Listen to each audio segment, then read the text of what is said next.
어제 그 미국 시장이 그 상승세가 생각보다 세게 올라갔습니다. 그리고 다우가 가장 셌고 나스닥이 상대적으로 오히려 가장 낮았어요.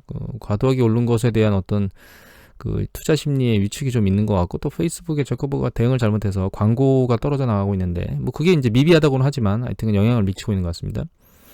오늘 오른 이유가 두 가지인데, 하나는 그 다우, 그러니까 그 보잉 737가 계속 떨어지면서 이제 지금 서 있는데, 그것을 이제 재개할 수 있도록 뭐 테스트, 미국의 그 연방항공안전국인가요? 거기서 하여튼 테스트하겠다 이렇게 얘기를 한 테스트 비행이 시작됐다라고 얘기한 거 하나 하고, 그다음에 이제 잠정 판매, 미국의 주택 잠정 주택 판매 숫자가 많이 늘었습니다. 그래서 잠정 주택 판매는 5월달에 보면 이제 99.6으로 올랐는데, 물론 잠정이긴 하지만 얘가 6월을 넘어 3월치보다 높았다는 점은 상당히 의미가 있는 것 같아요. 다만 이제 추세는 지켜봐야 되겠죠. 이게 추세는 지켜봐야 될 것 같고, 2차 유행이 진행되고 있는 과정 중에서도 영향을 받지 않을까, 이런 부분도 지켜봐야 되고, 과연 이 투심이 계속 진행될 것인가라고 하는 것도 봐야 되겠죠.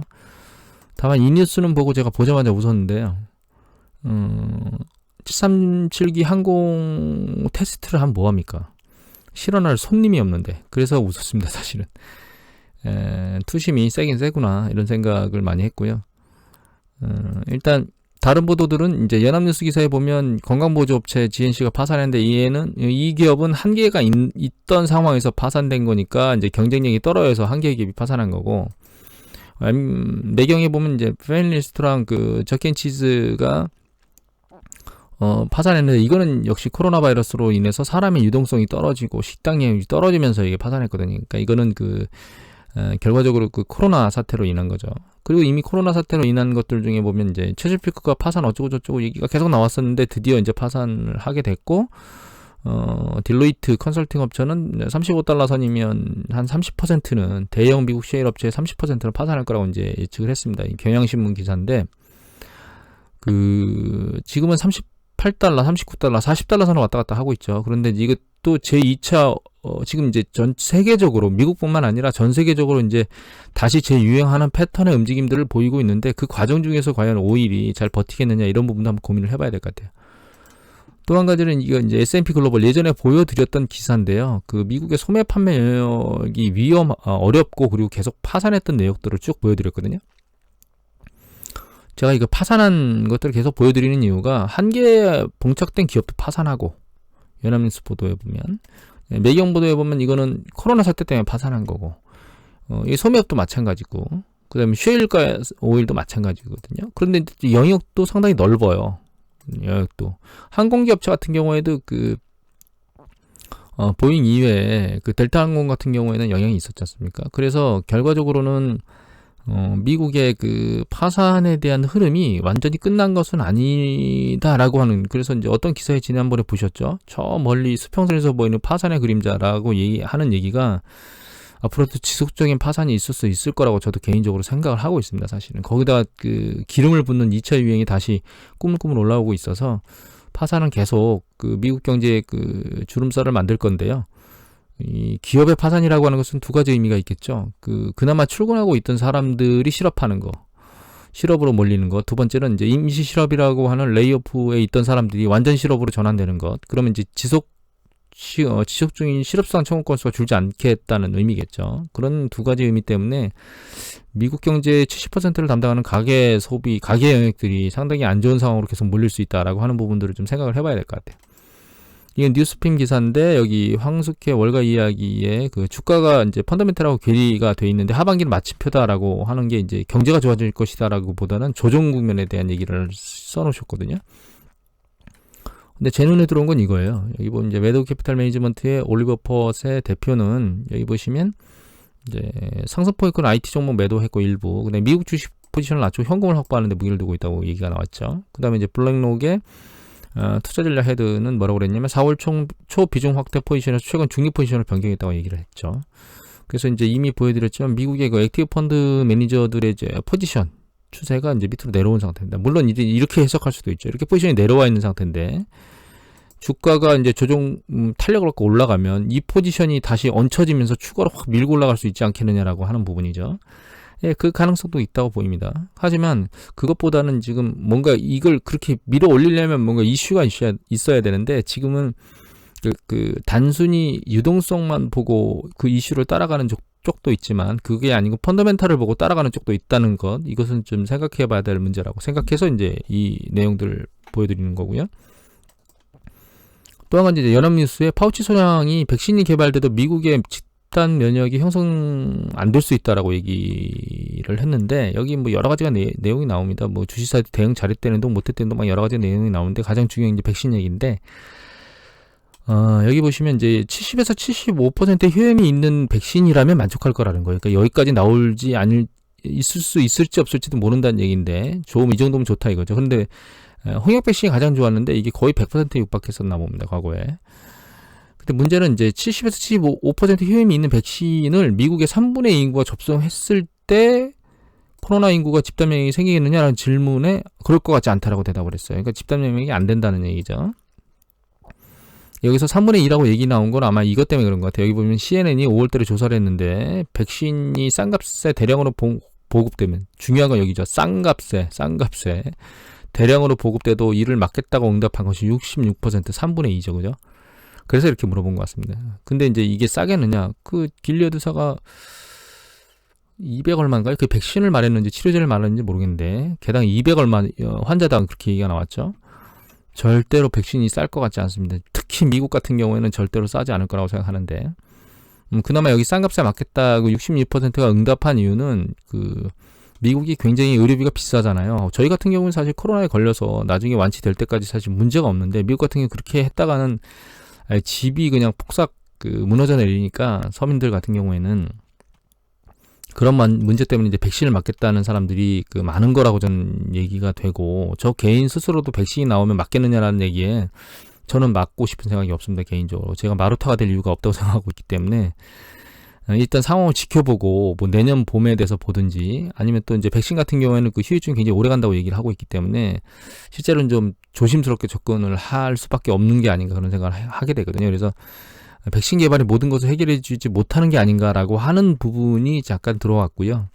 이 기사 내용이 아마 이걸 해석해서 기사를 쓴 것 같은데, 여기 보면 이제 CNN에 파우치 소장이 많은 것들을 써놨는데, 중요한 거는 여기 기사 내용 중에 하나가 해석이 안 된 것 같아, 번역이. 이게 이거거든요. 지금 접촉자의 추적 검사가 잘 안 되고 있어요, 지금.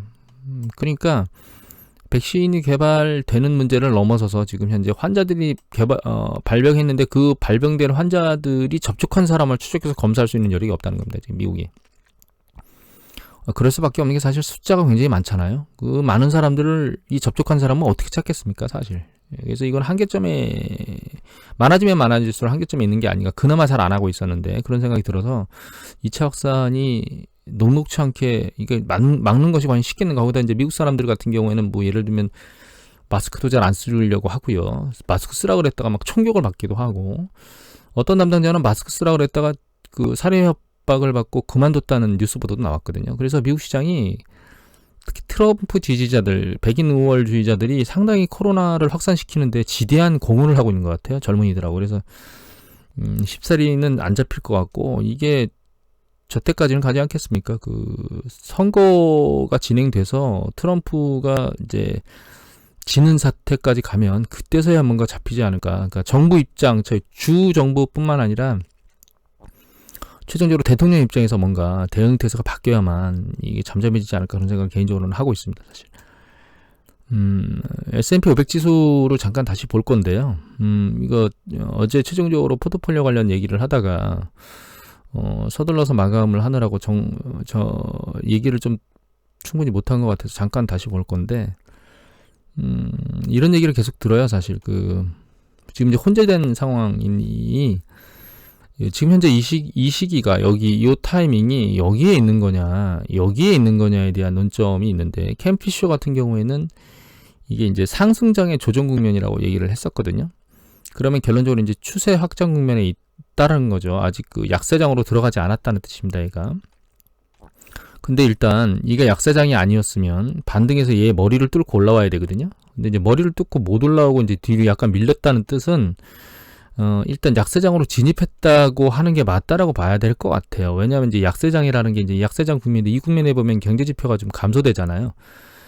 근데 이제 극단적으로 감소됐다가 지금 회복 국면으로 들어가고 있는데, 그러면 이제 여기까지 왔느냐에 대한 논점이 또다시 어디로 가는 거냐면 경제 지표 중에 여기까지 내려오지 못한 것들이 있다는 거죠. 그게 이제 생산 지표하고 그다음에 신용 지표, 신용이 팽창된 것. 그게 이제 그 주식시장의 신용뿐만 아니라요.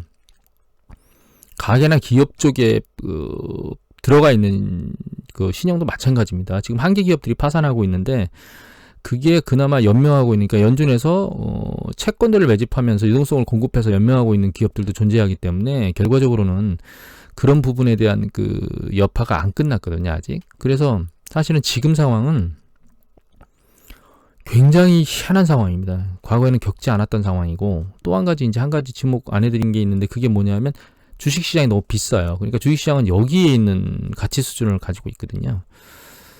그래서 사실은 정점과 저점이 혼재되어 있는 상황입니다. 그래서 향후의 움직임은 두 가지가 맹점일 것 같은데, 한 가지는 이 가치가 너무 높다는 맹점을 해소해야 되거든요. 그걸 해소하려면 기업의 이익이 증가해 줘야 됩니다.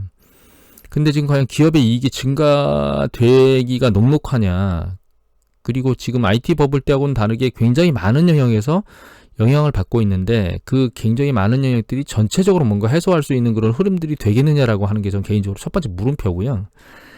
두 번째는 이런 악화되는 상황 과정 중에 2차 유행이 또 진행되면 과연 그 파산이나 이런 것들의 강도가 좀 더 세지지 않겠느냐. 그러면 그게 경제에 어떤 영향을 미치겠느냐. 특히 가계에. 그런 생각을 해보게 돼요, 사실은. 그래서 후반부로 가면 갈수록 경제 지표가 전월 대비 좋은 패턴을 보일 가능성보다는 약하거나 그나마 옆으로 그냥 기는 형태? 심하면 W자로 밑으로 내려가거나 하강하거나 아니면 U자로 옆으로 쭉 늘어나는 쭉 기어가는 형태의 패턴을 보이지 않을까 이렇게 생각을 하고 있습니다. 거기에 주식시장이 어떻게 반응하겠느냐라고 하는 점이 우리가 대응해야 될 점이 아닌가라고 생각을 하고 있거든요. 근데 거기서 이제 끝날 때 후반부면 어느 정도 끝나지 않을까라고 기대감을 갖고 있는 백신에 대해서 파우치 소장이 집단 면역이 안 될 것이다라고 하는 부분 이라고 하는 내용이 나온 데다가 또 추적 검사도 잘 안 되고 있다라고 하는 이런 부분까지 종합적으로 감안해 보면 제 개인적으로는 제가 단기간에 얘를 돌파하겠는가라고 하는 부분에 대해서는 굉장히 의구심이 많습니다. 전반적인 여건을 놓고 보면 물론 그 로빈훗이나 우리나라의 동학개미 그리고 풍부한 유동성 이미 말씀드렸지만 유동성 옛날에도 풍부했어요. 옛날에도 이미 많았는데 주식시장이 너무 많이 올라와가지고 야 이거 돈을 벌 수가 없겠다라고 하는 생각 때문에 주식시장이 안 들어가고 있던 게 갑자기 급락했다가 올라오면서 여기 투심이 강해져가지고 또 연준이 계속 떠받쳐줄 거다라고 하는 투심이 강해져서 주식시장의 투심이 강해진 거지 옛날에 유동성이 없었던 게 아닙니다. 이미 말씀드렸지만 연준에서 채권 사주는 게 로빈훗이 그 주식 사는 거하고 무슨 이유가 있겠습니까? 투심은 올려줬지만 그들한테 돈을 준 건 아니거든요. 로빈훗한테. 그래서 광기 어린 어떤 패턴들이 과연 언제까지 버틸 수 있을 것이냐에 대한 논점인데 그게 이제 뭐 최근에 어제 오른 것처럼 말도 안 되는 보잉 테스트로 주식시장이 저렇게 오르는 걸 보면 아직도 투심은 강하다고 생각을 하고 있습니다. 다만 결과적으로 펀더멘탈의 입장에서 놓고 보면 2차 유행이 눈으로 안 보였던 뭐 5월달이나 6월 초반이나 초중반이나 이럴 때는 좀 심리적으로 윗방향에 대한 강력한 상승의 생각이 있을 수 있겠지만 지금처럼 2차 사태가 이렇게 확산이 커지고 있는 지금 상황에서는 개인적으로 최소한 한동안은 약세에 대한 움직임을 보이게 될 것 같고 저는 개인적으로 사실 이 블락 매물대가 센 이 블락을 깨고 밑으로 내려오고 이 하방 테스트를 한번 할 거라고 개인적으로 생각을 하고 있습니다. 물론 뭐 제 생각이 맞을지 틀릴지는 시간을 지나보면 알 거고 다만 상승 쪽의 베팅에 대한 생각을 하시고 있으시다면 개인적으로는 좀 지켜봐도 되지 않는 시기가 지금이 아닌가 이런 생각을 하고 있습니다. 오늘 이것으로 마치도록 하겠습니다. 감사합니다.